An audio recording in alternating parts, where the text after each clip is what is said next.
Bonsoir à toutes et à tous et merci d'être avec nous dans le programme du soir sur New World Info ce mercredi 23 septembre 2020. Le décryptage de l'actualité. Pour commencer, nous allons parler du Mali où le chef de la junte promet de relever le défi djihadiste. Le chef de la junte, le colonel Assimi Goïta, a appelé mardi ses compatriotes à soutenir les forces étrangères partenaires présentes dans le pays, citant notamment la force française Barkhane et les casques bleus de la MINUSMA.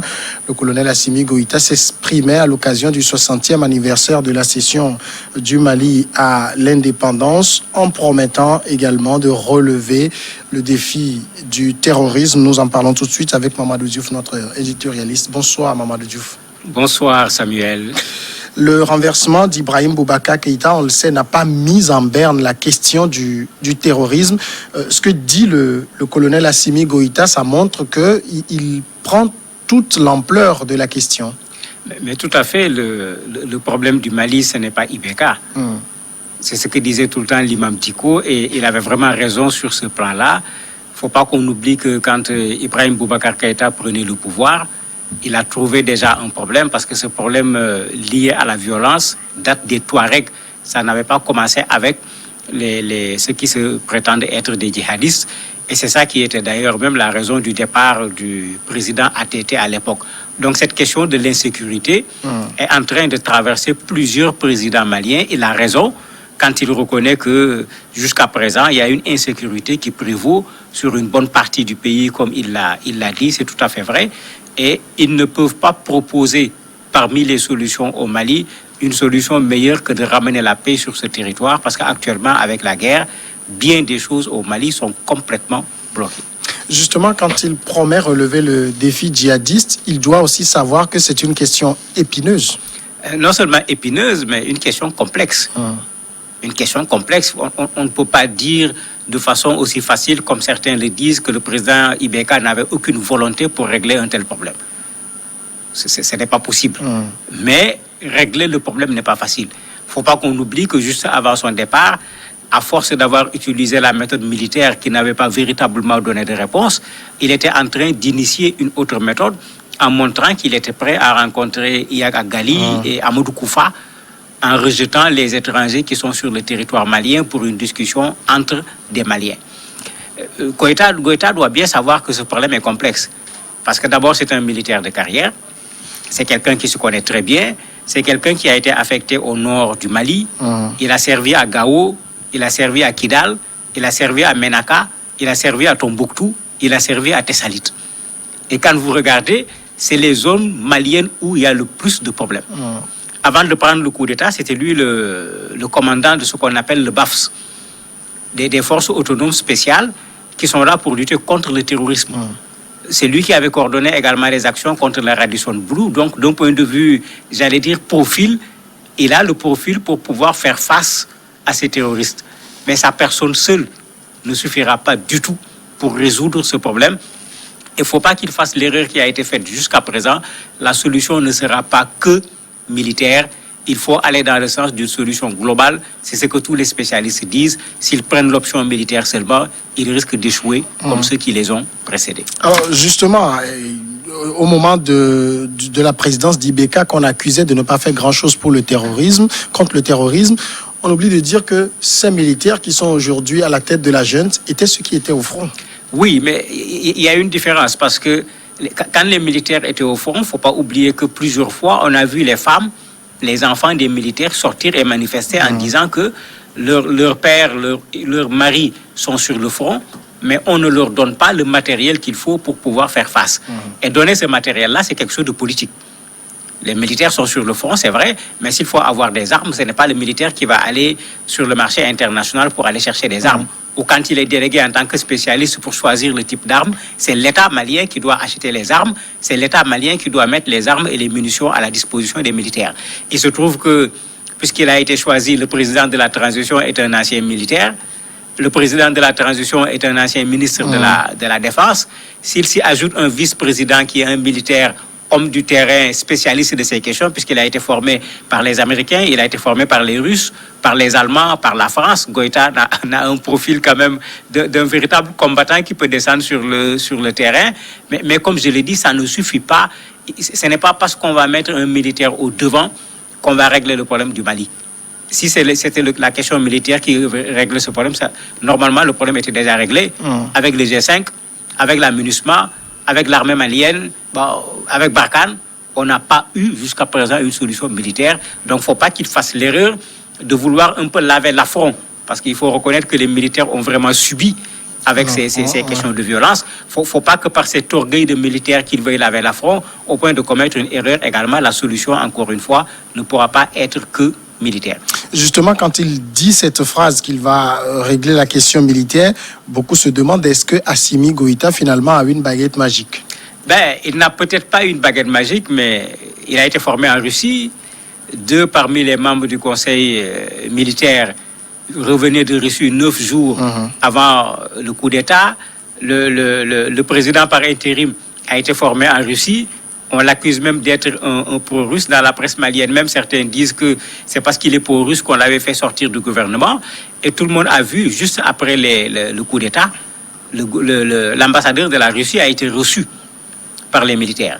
Et rappelez-vous, pendant les manifestations, certaines parmi les populations disaient qu'on fasse partir les étrangers, en particulier les Français, et qu'on fasse venir les Russes. Est-ce que ce n'est pas ça également qu'ils ont discuté avec l'ambassadeur? Est-ce que la Russie a promis une promesse? Parce qu'on voit la Russie de plus en plus s'impliquer dans les pays africains. Est-ce qu'ils sont en train d'attendre une certaine aide de la Russie, au moins d'un point de vue militaire, matériel, etc., qui les amène à se rendre compte qu'ils pourront avoir plus d'armes, plus de force de frappe par rapport aux rebelles? Ce n'est pas clair parce que cela n'a pas été dit, mais certains analystes disent que cette piste n'est pas à fermer, puisque jusqu'à présent, ceux qui sont sur place n'ont pas permis de résoudre le problème.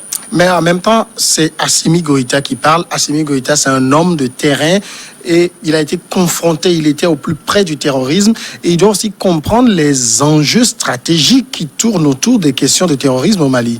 Mais bien sûr, d'abord c'est un militaire. Quand on dit stratégie, c'est leur, dire, c'est leur spécialité, pour ne pas dire c'est leur propriété. C'est après même que les autres ont sorti le mot du langage militaire pour l'utiliser ailleurs. Donc un militaire, il est nécessairement un stratège. En parlant de son profil tout à l'heure, j'ai montré qu'il a été formé sur plusieurs plans. Donc, d'un point de vue militaire, il a très certainement ce qu'il faut pour pouvoir faire face aux djihadistes. Mais il ne faut pas qu'on oublie que cette affaire est une affaire particulièrement complexe. Parce qu'il ne s'agit pas d'être un militaire tout simplement, parce que parmi ces djihadistes, il y a des militaires, des anciens militaires, disons. Ces djihadistes parviennent à se procurer des armes. Il faut pouvoir régler tous ces problèmes et régler également les problèmes communautaires que les djihadistes ont créés. Parce qu'au centre, on n'est pas seulement en face d'un problème dû aux djihadistes, on est en face d'un problème également communautaire où parfois, c'est les communautés qui s'affrontent. Au nord également, on a la même chose entre les Arabes et un certain nombre de populations qui sont sur place. C'est pourquoi il ne faut pas prendre l'option militaire. Il faut que la stratégie soit une stratégie globale. Il faut pacifier aujourd'hui le Mali. Il faut réunir les Maliens. Et il est bon qu'il ait tous les Maliens de son côté quand il s'agira de faire l'opération militaire pour qu'après d'autres n'aient pas tendance à se retourner contre le gouvernement. Alors justement, par quel bout peut-il prendre cette question? Pour moi, le meilleur bout, c'est de faire en sorte qu'il y ait un consensus parmi les Maliens. Ça faisait partie des propositions du M5 RFP, qu'on fasse en sorte qu'il y ait un consensus sur cette affaire. Qu'il ne ferme pas la porte qui avait été ouverte par IBK, de pouvoir négocier avec au moins Yag Agali et Amadou Koufa, pour que si on peut pacifier avec ces gens, ça permet de mettre tous les Maliens d'un côté et d'utiliser à peu près la stratégie américaine en Afghanistan. Mettez de côté Al-Qaïda, mettez de côté État islamique, mettez-vous ensemble entre Afghans pour régler votre problème. C'est des stratégies qui peuvent être utilisées au niveau du Mali parce que, encore une fois, dire qu'on va faire face dans ce Mali rempli de problèmes aujourd'hui à des questions militaires, ça sera avec quel budget? Ça sera avec quels moyens?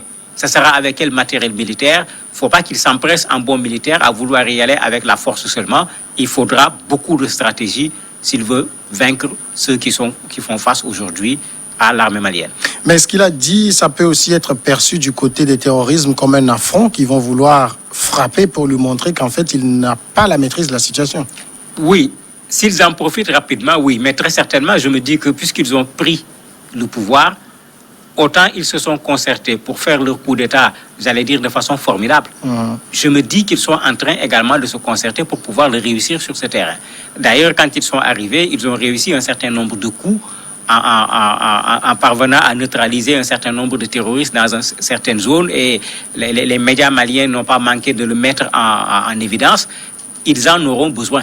Parce qu'aujourd'hui, un président de la République qui est un ancien militaire, un vice-président qui est un militaire, ils ne pourront pas dire que c'est les civils qui nous empêchent d'aller au front pour faire ce qu'il faut faire. Ils n'auront pas d'excuses sur ce plan-là. Donc je me dis certainement que dans les milieux militaires, des stratégies sont en train d'être mises en place pour voir soit comment mettre fin à cette guerre par la discussion, ou bien comment mettre fin à cette guerre avec des stratégies qui vont leur permettre de prendre le dessus sur les djihadistes. Et puis ce qu'il a dit, c'est aussi peut-être une manière de montrer que la transition ne va pas simplement se concentrer à régler des questions institutionnelles et politiques, mais va aussi véritablement agir sur le terrain.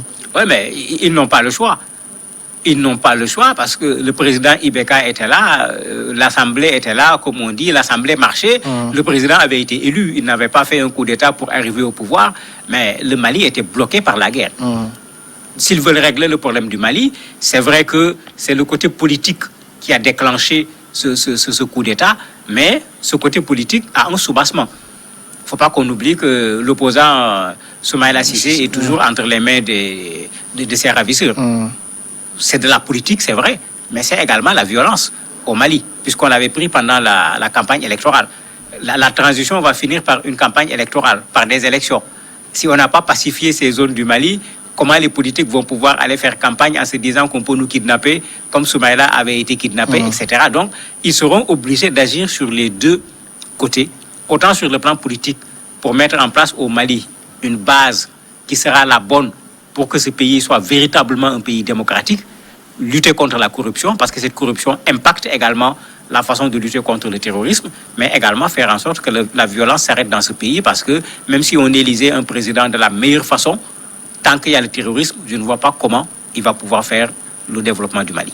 Et dans son interview à l'occasion du 60e anniversaire, quand il appelait les Maliens à soutenir les forces françaises, notamment Barkhane, est-ce que ce n'est pas mal tombé dans le Mali d'aujourd'hui? Non, c'est un bon clin d'œil, c'est un clin d'œil stratégique. Il sait parfaitement que malgré sa volonté, malgré la détermination des militaires maliens, le Mali tout seul est incapable de faire face à cette violence. Si le Mali plus MINUSMA, on n'a pas été capable de vaincre ces gens, ce n'est pas le Mali tout court qui va pouvoir le faire. Donc il fait bien de faire un clin d'œil à ces pays amis qui soutiennent le Mali militairement, qui soutiennent le Mali financièrement, qui ont envoyé des hommes sur le terrain, parce qu'il va falloir coordonner avec ces gens quand il va falloir apporter la riposte par rapport à la violence qui se retrouve surtout au nord et au centre. Donc pour moi, c'est un clin d'œil stratégique. Il sait parfaitement quelle est l'opinion des Maliens par rapport à la question. Il connaît très bien la réponse que le président français avait donnée à l'opinion malienne, mais il faut être réaliste également. Sans la France, aujourd'hui, on ne parlerait peut-être pas du Mali comme on en parle actuellement. Donc la France a joué un rôle qu'il ne faut pas nier en tant que militaire, connaissant les armes, connaissant les questions du renseignement, connaissant le besoin qu'ils ont en matière de force de frappe sur le plan aérien et connaissant la réalité du Mali. Il connaît exactement ce que la France apporte au Mali dans la lutte contre le terrorisme. Donc ce n'est pas pour rien qu'il fait ce clin d'œil pour montrer à la France que nous sommes prêts dans cette riposte à collaborer avec les soldats étrangers pour vaincre le terrorisme au Mali. Mais il sait aussi qu'au temps fort du terrorisme, la force Barkhane avait été décriée par les populations. Tout à fait. C'est pourquoi j'ai dit c'est un clin d'œil, parce que s'il suit la logique des populations, la France risque de prendre ses soldats. Et ce n'est pas les populations qui vont résoudre le problème. Ce n'est pas l'armée malienne seule qui va résoudre le problème. C'est pourquoi il travaille à ce que les populations comprennent qu'on a besoin des Français et que la France comprenne également que nous ne sommes pas là pour prendre la posture des populations. Nous sommes des militaires, nous sommes sur le terrain, nous savons ce que vous nous apportez sur le terrain, nous sommes prêts à continuer avec vous dans ce sens. Et d'ailleurs, c'est ça la position actuelle de la France quand la ministre de la Défense et le ministre des Affaires étrangères parlaient, eux tous, ils ont dit que la France ne retire pas ses hommes et la France est prête à continuer dans le cadre de la lutte contre le terrorisme avec le Mali, mais il fallait qu'ils reçoivent également une réponse de la part des autorités actuelles du Mali. Mamadou Diouf, merci d'avoir répondu à nos questions. C'est moi qui vous remercie. Nous allons passer un court moment de pause et on revient pour l'invité de ce soir.